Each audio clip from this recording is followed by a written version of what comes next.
I want to get into that, Harsh, because generationally we've seen a change, right? If, for example, my parents were more comfortable with yellow gold, I have gone and bought white gold for the one piece of jewelry that I had to buy. I had to buy a wedding ring, right? And I bought a white gold ring. You had to buy. I had to buy it. I didn't have a choice.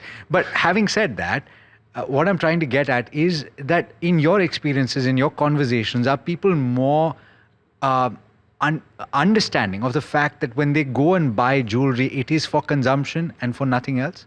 Yes, in fact, we're talking about the next generation now. They moved on from heavy jewelry to even light jewelry now.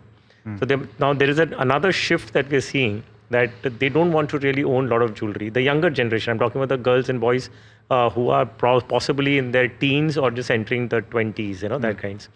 So they have in fact moved on to further light jewelry, the fancy jewelry, or the lab-grown diamonds, etc. They've moved on to that segment now. Gen Z and Gen Alpha. Gen Z and Gen Alpha, yeah. So they moved on to, and with the lab-grown diamonds coming into picture, you can own something which looks very exquisite and at the 1/10 of the cost of a natural diamond.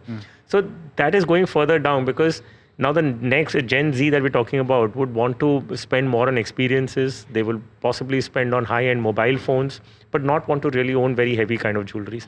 Forget traditional and forget the jadaus and the kundans and all those things. We're not talking about those things anymore. So it's more towards the fancy jewelry and more spending towards experiences, traveling across the world, etc. Rajiv, I don't buy that at all. No, but hold on. He said three words that I think jewelers have not been very keen on listening to. Lab-grown diamonds, the traditional jewelers at least.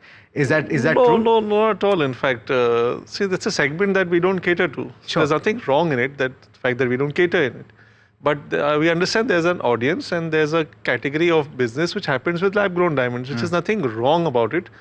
End of the day, you can understand is if you're buying a 1-carat lab-grown diamond, you aspire to buy a real one day, which is what we are here for. Sure. So when you do that, we'll be there. But have people moved? Okay, so that's part of it. But the other shift is to studded jewelry. Yes, of course. So like Harsh spoke about higher or larger pieces of jewelry, they always will be a part of your portfolio. There's no second thought about it. You pick up any wedding, a celebrity wedding or a regular wedding in the family, you always have a bride wearing a large piece of necklace. Yeah. Tell me one which she's worn just a chain and said, I'm going for a wedding. Doesn't happen that way. You will always have a portfolio of jewelry, and that's typically how a wardrobe is created. So you have a large piece of jewelry, you have something which is worn on regular terms, you have something which is worn daily, which doesn't happen internationally, but in India it still happens. You have ladies wearing jewelry on a day-to-day basis, which is very important. So that's a very serious quantity of inventory that you're holding.